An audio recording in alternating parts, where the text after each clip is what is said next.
DI. Khan peoples party के तर्जुमान फैसल करीम कुंडी ने वज़ीर आला के पी की जानिब से रिश्वतखोर अफसरान के सर फाड़ने के बयान पर रद्द अमल का इजहार किया। एक बयान में फैसल करीम कुंडी ने कहा कि वज़ीर आला के पी कहते हैं करप्शन करने वाले का सर फाड़ दें। अगर वज़ीर आला अली अमीन करप्शन करें तो उन्हें कौन ईंट मारेगा। उन्होंने कहा कि अली अमीन गुंडा पर को खुद यकीन नहीं कि वो वज़ीर आला बन चुके हैं। अगर मरकज़ के साथ ताल्लुकात बिगाड़ेंगे तो हमारा सूबा पीछे रहेगा। पीपी तर्जुमान का कहना था कि 2 अप्रैल को सेनेट के इलेक्शन के बाद हुकूमत मुकम्मल हो जाएगी, मुश्किल फैसले करने होंगे, उम्मीद है बहरान से निकल जाएंगे। उन्होंने मजीद कहा कि स्पीकर खैबर पख्तूनख्वा चाहते हैं मखसूस नशिस्तें जीतने वाले हल्फ ना लें। अगर स्पीकर ने हल्फ ना लिया तो कानून का सामना करना पड़ेगा। फैसल करीम का कहना था कि वफाकी हुकूमत से दरख्वास्त की है खैबर पख्तूनख्वा का जो हक है वो दिया जाए। पंजाब और खैबर पख्तूनख्वा में पीपल्स पार्टी के गवर्नर होंगे, जबकि सिंध और बलूचिस्तान में मुस्लिम लीग नून के गवर्नर होंगे। ताहम नाम अभी फाइनल नहीं हुए हैं।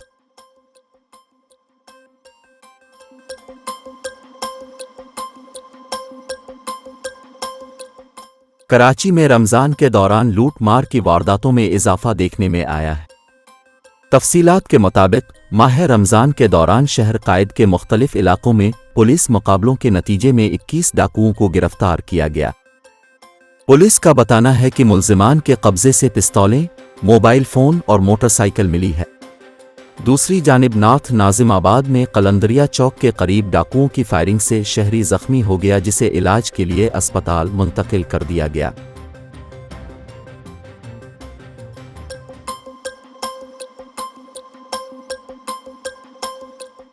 काबिज़ इसराइली फोर्सेस की बमबारी के नतीजे में गज़ा में एक दिन में मज़ीद 100 से ज़ायद फ़लस्तीनी शहीद हो गए, जिसके बाद 7 अक्टूबर से जारी सहूनी बर्बरियत में शहीद फ़लस्तीनियों की तादाद 31,880 से ज़ायद हो चुकी है। गैर मुल्की खबर रसां इदारे के मुताबिक इसराइल का गज़ा के अल-शिफा अस्पताल का घेराव चौथे रोज़ में दाखिल हो गया। इसी दौरान इसराइली बमबारी के नतीजे में गज़ा में एक रोज़ के दौरान 100 से ज़ायद फ़लस्तीनियों को शहीद कर दिया गया। इसराइली हुकूमत ने मशरिकी बैत अल-मक़दस के अस्पतालों से 25 फ़लस्तीनी मरीज़ों को गज़ा मुंतकिल करने का हुक्म जारी किया है। बताया जा रहा है कि डॉक्टरों की अपील पर इसराइली सुप्रीम कोर्ट ने मरीज़ों को अस्पतालों से निकालने से रोक दिया है। मज़ीद बरहा इसराइली फ़ौज ने हेल्थ वर्कर्स और सहाफ़ियों से तौहीन आमेज़ सलूक किया है। इस हवाले से अमरीकी टीवी CNN के मुताबिक ज़ेर हिरासत अफराद को बरहना करके आँखों पर पट्टियाँ बांधी गईं और उन्हें ज़दो-कूब भी किया गया।